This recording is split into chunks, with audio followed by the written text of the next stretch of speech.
21 Jump Street. Classic 80s television that's now the same age as me. 38. Years old, I should say.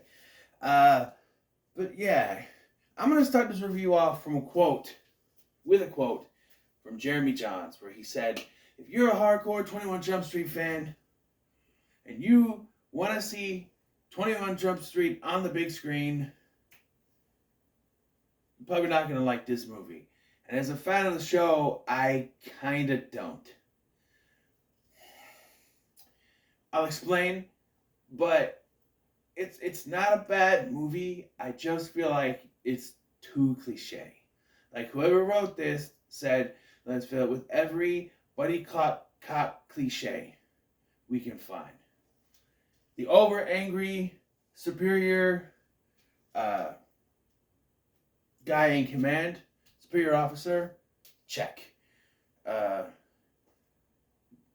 characters don't get along or are always arguing with each other, check. Third act breakup, check. Even though it makes no sense in this movie.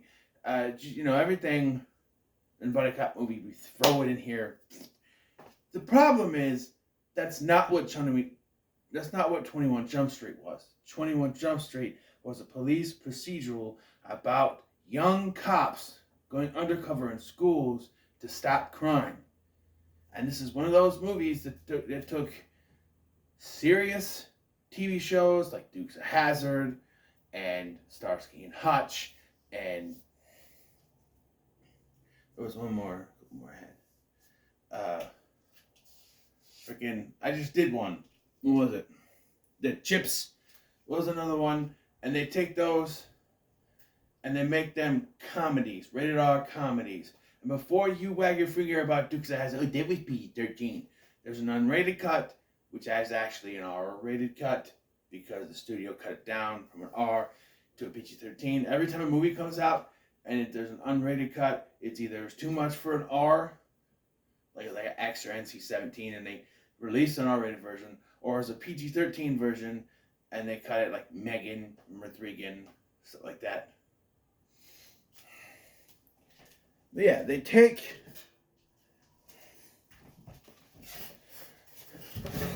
what are supposed to be serious, dramatic movies like that, or shows like that, and they make it into comedies.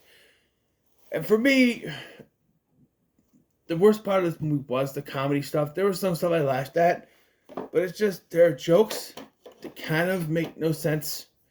That make sense. They kind of, you were able to do these jokes nowadays. And this was 2012. I don't know. And of course, every 21 Jump Street fan is going to have a problem with a certain cameo at the end. And, I have an experience with this because I watched this movie before I ever saw the show. And I thought it was fine. And then I started watching the show on the Heroes and Icons channel and revisited the movie. And then I remembered the cameo and I got pissed. I know the backstory. Supposedly I couldn't find anything, but apparently there's a backstory with that, so don't jump in the comments. And then so now I'm rewatching it. This is the third time I've watched this movie. I'm a fan of the show. Okay, the show is great. I have the complete series right here. Right there. This stupid ass box set from Mill Creek where they can't put them in actual cases because they're too cheap. They put them in this. I like these better than the other ones that they do, where it's just the little cardboard thingies in there that scratch easily. Yeah. I had to get the original DVD sets of Sliders because my complete series box set got all scratched because they're cautious. I haven't even watched the King of Queens one that I bought. I don't even know why I bought it. Because I bought it, it had those ones in it. And I was like, oh, great. I was hoping like this and the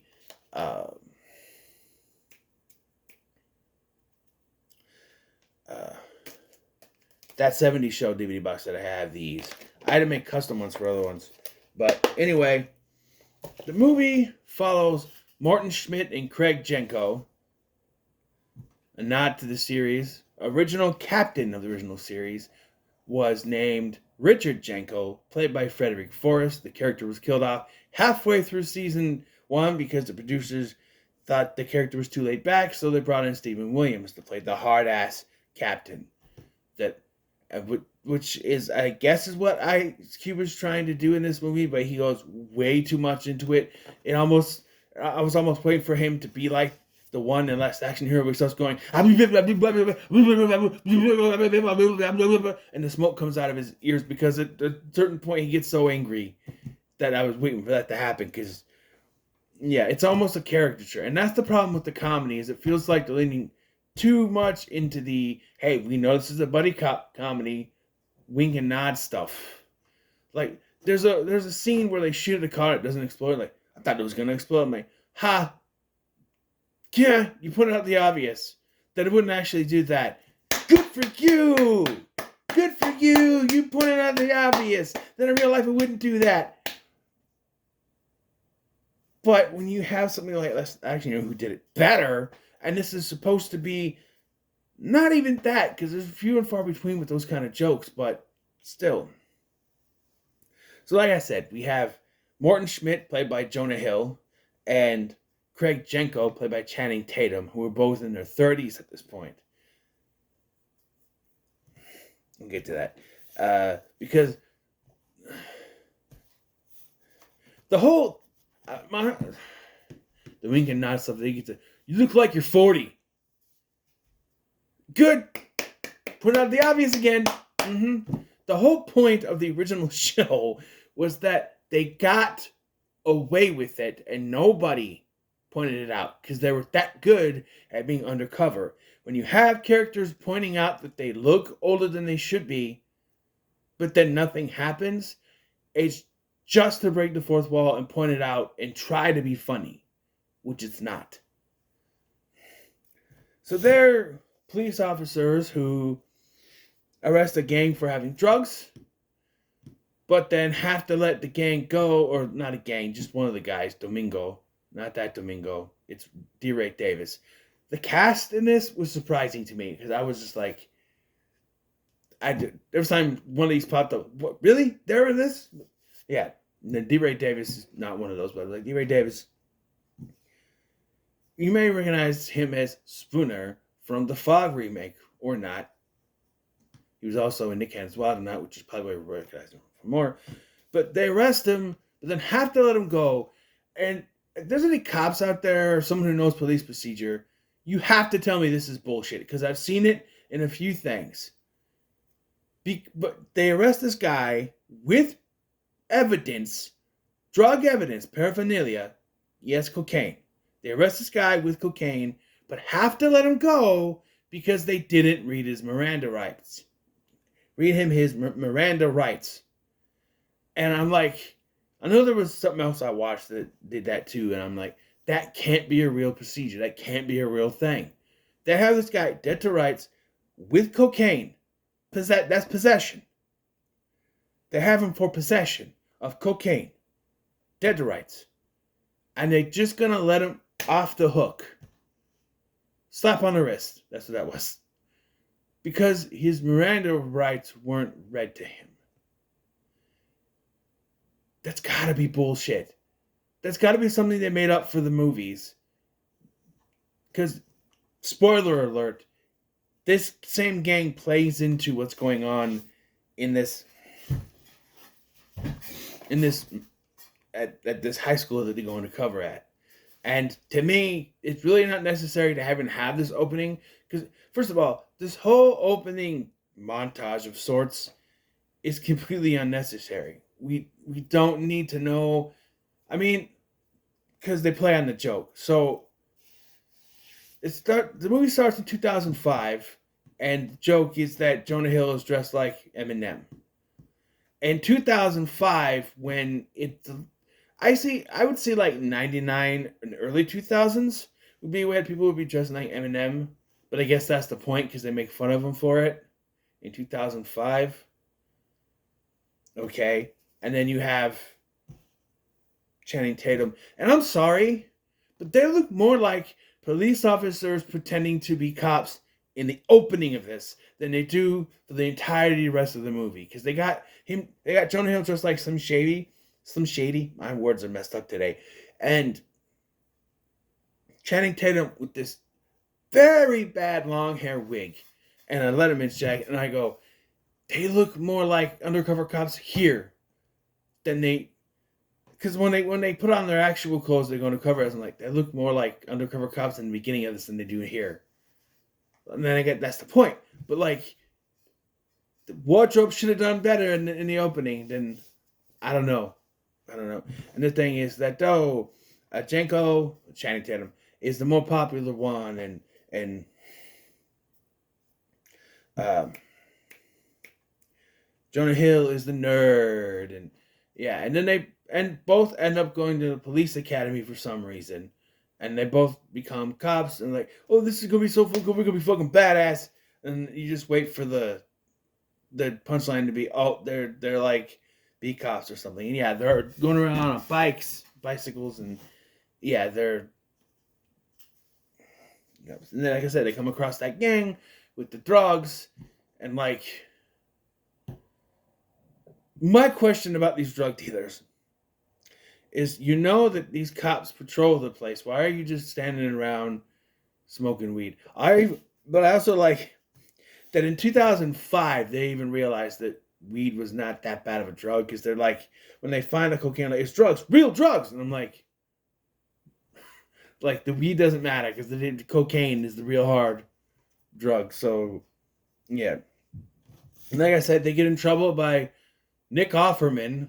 That's the first one. Nick Offerman. The hell's he do? Huh? He has a cameo in this as the first captain here.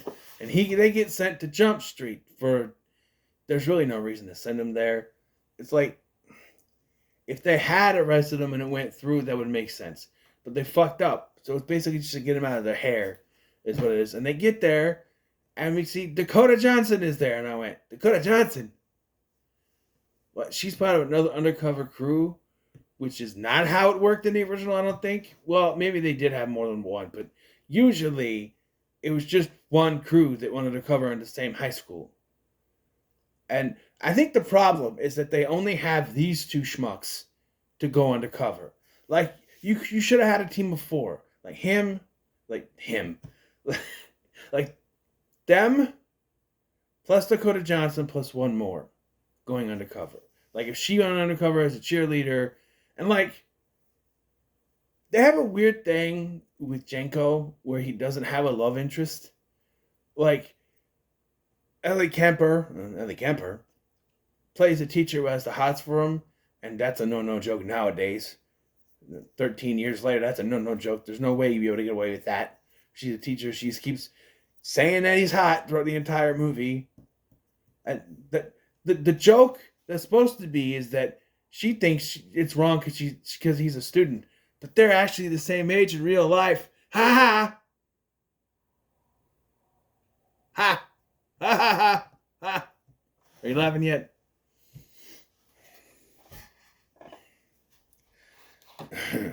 Yeah. So that's what the hell that is. So yeah, they're brought in, and they just show up wearing their cop uniforms, I guess. Then they get regular clothes. Then, because they're going undercover, they have to live at Schmidt's parents' house. That was never a thing on the show. I'm going to keep comparing it. They always went back to the church. Always. But yeah, they have to stay with his parents because comedy. And again, they show a wall of pictures, and there's a picture of Jonah Hill as a kid, and automatically you already think he looks like Fred Savage. Then the movie points it out to you. Why do you even have this? I mean, look at that picture. It looks like Fred Savage from The Wonder Years. Ha! If the movie has to point out the obvious, then it's not comedy. It's just pointing out the obvious. If it was a side gag, like, oh, people at home are going to go, oh, he looks like Fred Savage from The Wonder Years. But for the movie to point it out, it doesn't, it's like Fantastic, right? obviously you're gonna have a hard time taking the character with the name Von Doom seriously. You know that was supposed to be his actual name. But anyway, and they make fun of him on Adolf or Borat. Make the obvious jokes. Make the obvious. You know, they picked him up at a freaking science fair, and you make the joke about the uh, baking soda volcano. Then they make a baking soda volcano joke, and now it's just pointing out the obvious jokes you can make. So we have this picture. We'll point out it looks like Fred Savage. You don't need to point it out. You don't. And yeah, so they stay in there and they go to school, and we see that automatically we see this. It's like Fast and the Furious, where it's like, well, obviously they're the ones behind it, but they're not gonna say that for a little while. Although it doesn't take the entire movie this time to point it out, even though it's painfully obvious in Fast and the Furious. But we see Dave Franco, who I did remember was in this movie. But then this blew my mind. His girlfriend is Brie Larson. Brie Larson? What? Okay. And Rob Riggle, I remember him too. I remember he was the coach. So, yeah, he's in that. So, they mess up who they're supposed to be. Oh, by the way, their principal is Jake Johnson. What? Jake Johnson. To be fair, I didn't know who Jake Johnson was at this point. This was before he was in Jurassic World and the Mommy movie. And what was he? In a New Girl? What's the one he's in? Is it a New Girl? It's before the New Girl. Anyway, something like that. Oh, you had the first 4 seasons. I haven't watched it yet. They just sit up there. Anyway, so they mess up their names as they're going as the McQuaid brothers, which is the nod to the show, which is the only thing that's really handled respectfully. Only they mess it up because Doug is supposed to be the athlete, but Jonah Hill says he's Doug, and it's supposed to be Channing Tatum, but Channing Tatum can't remember anything because he's a fuck up. Because that's funny. So the funny thing is, they switched roles. So now, even though they don't do much with the athletic thing because he's more in the play, he becomes Jonah Hill becomes the popular guy, the popular kid at school. Most unbelievable thing in this damn movie. You guys know I don't care for Jonah Hill. He's fine in this, and Channing Tatum becomes the sort of nerd hanging out with the nerds. They put a wiretap on Dave Franco's phone, and yeah. I want to point out the other Kemper. So they go undercover, and he finds out about the drug. Because the thing is, they go undercover here because there's a drug that is going around that killed a student, which is Johnny. The boyfriend from Jennifer's Body. He has a cameo in this. So they go undercover to stop this drug from circulating. They find out that Dave Franco is the one doing it. They get set up to go there, and so Channing Tatum says to the teacher, "I gotta go take a dump," and she says, "Okay, we have a rule here in school that if you're not back in 6 minutes, I have to send you to the principal's, take you to the principal's office." And I'm like, I'm sorry, but 6 minutes is not enough time to take a shit. I mean, maybe for them, but for me, look at me. It takes a little while. 8 to 10 minutes. Although, when I'm in a public place, I don't take that long, but when I'm at home, I sit for a while. Just sort of. Because I'm at home, I don't have anything else to do. But like, I barely went to school, to be honest. Sometimes, it always hit me after school. Like, everything was done, I had to go sit in there. I fell asleep on the toilet once. Don't judge me. I did. But, yeah. So, they find out that Dave Franco is the one behind it, and immediately they should have been caught because they're like, "Oh, you're the dealer?" What high school student talks like that? And the way he pointed, "Oh, you're the dealer?" Like a cop would. And so he makes them take it right there. Because we gotta have the funny comedy theme where the coach runs into them. By the way, spoiler alert, it's revealed that he is the supplier. So it makes no sense that he doesn't know what the side effects are. He should know that they're tweaking. Maybe he doesn't say anything. But like, there's this whole thing with Jonah Hill and being on the track team, and turns into a puppet thing or something. I don't know. So as they keep going, Shannon Tatum becomes, cool buds with the geeks, and Jonah Hill becomes part of the cool kids again. Not believable, but whatever. Uh, and they have a party with booze after the captain yells at them and says, "If I catch you guys giving uh, alcohol to minors, you're out." So like they immediately ignore him, buy alcohol, and then they steal drugs from evidence lockup, just weed, but still illegal. And they take off the evidence like paper on top, but leave it in the wrapper, which that's not. They have this party, which goes down great, but then they have to have the joke where the parents have to come home early and find them. I don't know. The scene is not really necessary. I felt like the parents could have been in on it just fine because, they're cops and have to set this up.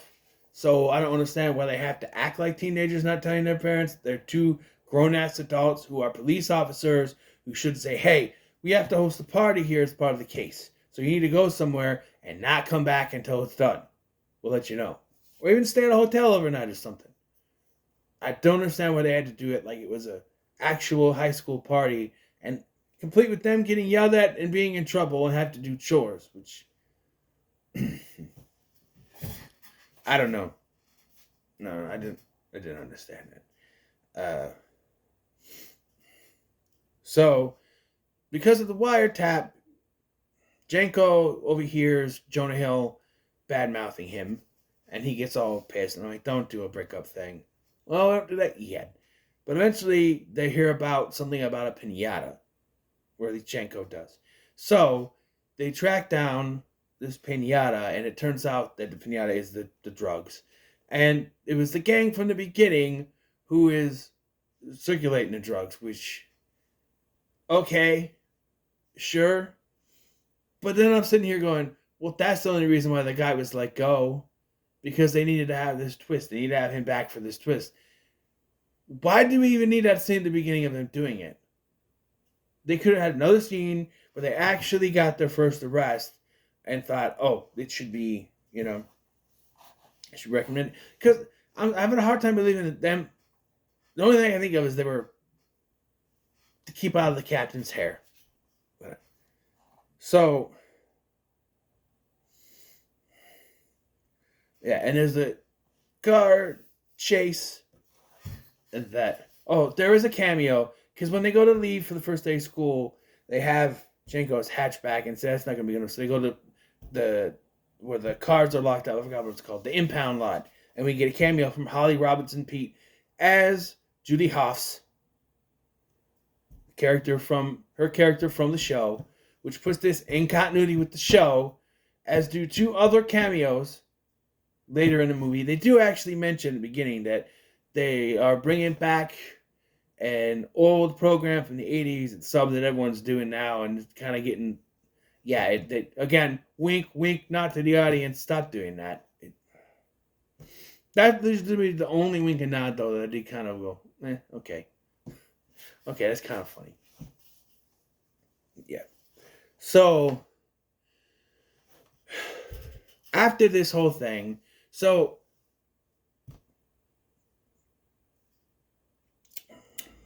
Jonah Hill, I forget his name, Schmidt is supposed to be at a school play as Peter Pan, and this is the most unrealistic Peter Pan play of all, because Peter Pan is always played by a woman. So if anything, Brie Larson should be Peter Pan, and he should be Captain Hook. But he's playing Peter Pan for some reason. By the way, what high school is doing Peter Pan?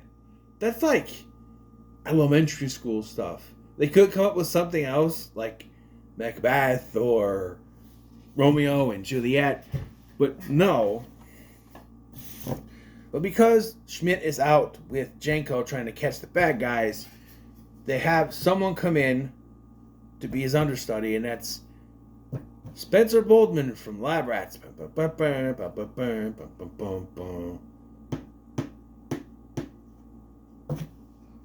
Yeah, He was the stupid guy from Lab Rats, and he comes in. So they have Jonah Hill come in late, basically try to push this guy away from the stage and take over.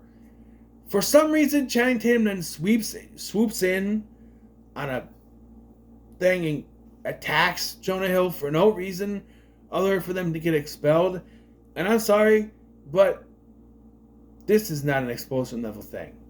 They messed up a little bit. This will be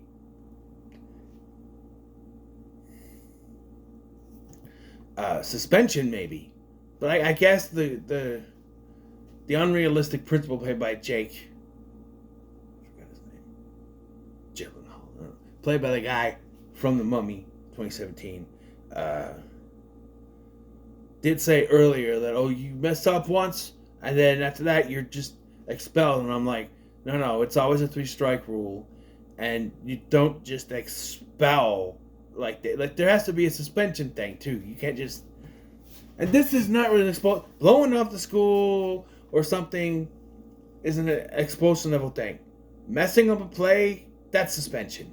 I'm sorry, but they got to be expelled, and then they're fired, and then they have an argument and split up for 5 minutes before Dave Franco shows up and says he wants them to be his bodyguards because he still thinks they're high school students.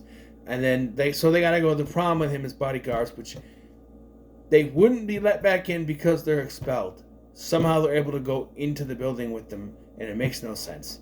But, and they become cool again during the time where they got to tie Channing Tatum's tie. And I'm just like, there is no point to them getting fired or expelled. Yet they're still going undercover and going to the prom. What was the point of them getting expelled?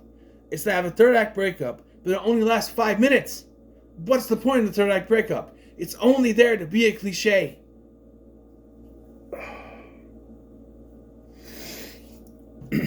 So, we find out that Dave Franco was doing a undercover, or doing a deal with the gang at the prom for some reason. Brie Larson, who by this point is now a love interest for Jonah Hill, she's supposed to be 18. This is a senior prom. She's got to be at least 18 by this point. They do a good job of every time she tries to kiss him, he's like, hey, put it there. Like, he doesn't want to, but then they do kiss at the end. So that she's got to be, the character's got to be at least 18. She was 23 at the time, so it's, But like, another one of the most unrealistic thing is Brie Larson falling for Jonah Hill. No.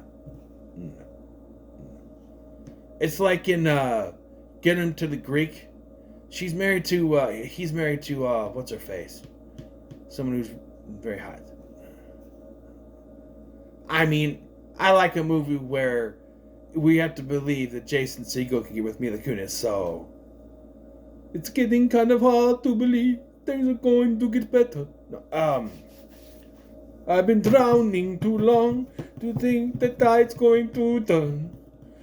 And I've been doing too hard to believe things are going to be easier now. Okay, and I swear if Van Helsing, if I find you, you will be decapitated. Okay, I love that movie.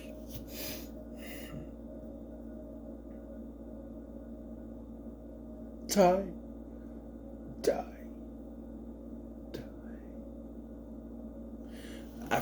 I can't. No, so the gang is there, and this is where we find out that the coach is the supplier, and then we see two other guys new to this group, and you're watching this and you think that guy is Johnny Depp in a costume. So yeah. But, because they find out that they're cops. Because Brie Larson is on the drug and she's all messed up. And so Schmidt has to tell her that he's a cop so that he can get her to leave. The problem is the drug has messed her up, and one of the final stages is that she gets all pissed off. And you get all pissed off and don't care. Like, fuck yeah is the thing, because you just don't care anymore. So, like, you don't know, bitches like red kryptonite from Superman. So that doesn't help. It's here that Everything breaks down, and longtime fans of the show will get pissed because it's revealed that two of the gang members are actually Tom Hansen and Doug Penhall, played by Johnny Depp, and Peter DeLuise, son of Dom DeLuise, brother of David DeLuise, and Michael DeLuise. You know, shush! Yes, him. He's one of them. He was on the show. He was Joey in the 5th season when that season went so up and down with its casting. We're going to bring in 2 new characters for the first 2 episodes. And forget that, because we got a guy that looks like Johnny Depp, so he's going to come in. We're going to bring in Peter's younger brother to replace him, and Peter's going to go away. We don't want the younger brother anymore. He can go away. Now we're down to only 2 actual officers and Stephen Williams. Let's cancel the show. That's basically what happened. And I will say that the latter part of season 5 is kind of boring once all the other characters disappear. Anyway, that's how I found the show. It was in season 5. Because I was like, that's not Johnny Depp. That's Diet Johnny Depp. Anyway, so yeah, they're not DEA agents. And this is where they mention Hops, but now you firmly know this is in the universe of the actual show. I guess you kind of think of that. But, they reveal, D. Ray Davis finally realizes that those are 2 cops that arrested him before. And so everything breaks down, and then they go to have Johnny Depp go to shoot him, and he reveals that he's Tom Hansen, but he's talking like this, which is not how Tom Hansen talked, but, And then Brie Larson comes in, distracting everyone, and the coach kidnaps her and Dave Franco, sort of, and they go on the run, and there's a shootout which ends in Johnny Depp and Peter DeLuise dying. And this was the thing where I was like, the first time I watched it, I didn't really care. I was like, oh, okay, Johnny Depp dies. He comes back just to die. Okay. But after watching the show and getting to like those characters, I was just like, yeah, no. Just like I said about Jimmy John's quote, no, if you're a fan of the show, you're not going to like that. And I don't. And I understand. I tried to look it up, but there's rumor or something I heard before. I tried to find it. I couldn't find it. But apparently, Johnny Depp said he would only do the cameo if his character died. Because if you don't know, Johnny Depp did not like being on the show.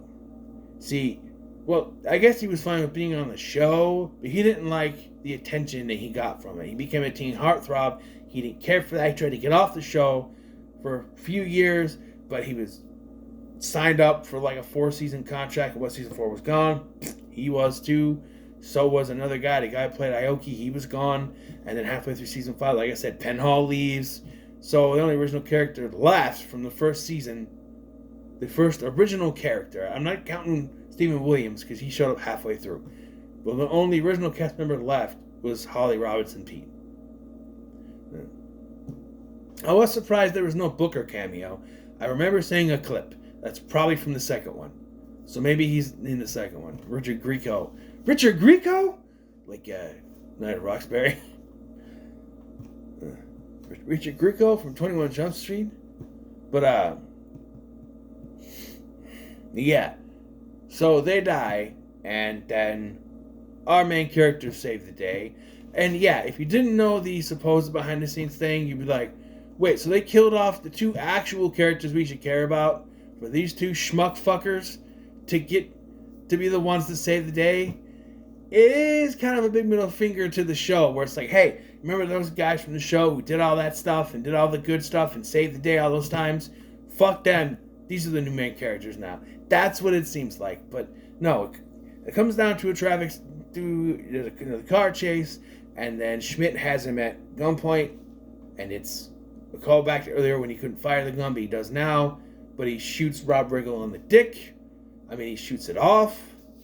Yeah. I do like Dave Franco's response. I gotta go to prison? You know what? You know what happens to good-looking guys in prison? I'm gonna go to prison. You know what happens to good guys in prison? It rhymes with grape. So I'm gonna start saying that for my reviews. And then they do something that rhymes with grape. and then something happens that rhymes with grape. Imagine if I did a I Spit on Your Grave review, or Last House on the Left, the original one review. I probably won't ever do those, because I might do the remakes of Spit on Your Grave, because they're more the grindhouse grimy stuff is not for me. I almost put Last House on the Left, the original, on a list to do for Wes Craven, because I'm trying to do more of them.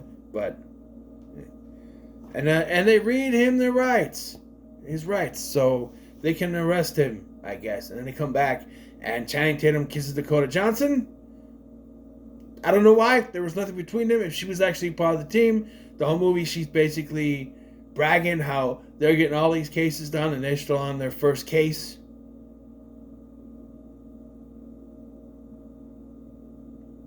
I don't know. And so the captain's like, okay, you guys are done with that. Now you're going to college.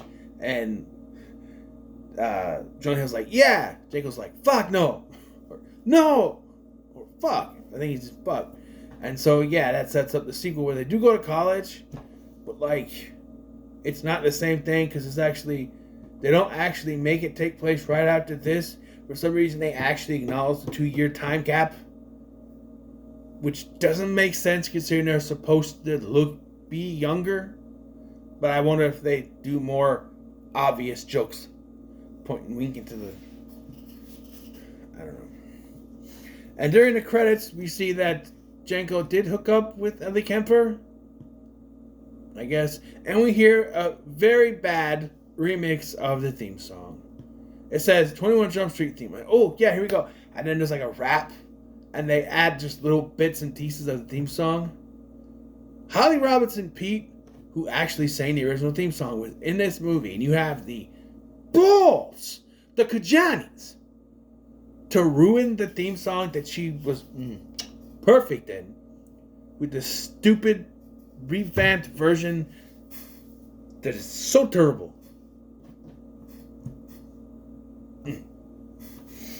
I'm going to give this movie a very low middle of the road. It's just serviceable enough to say not worth your time. But I read a little bit on the second one. I feel like I'm going to hate that one. We'll see how the execution goes, but in reading some of the stuff that happens, first of all, they completely ignore Brie Larson. She would be in college. I don't know. The Wikipedia article doesn't say anything about how they broke up, but you know. Anyway, what are your thoughts on 21 Jump Street? Both the movie and the TV show. What are your thoughts on them?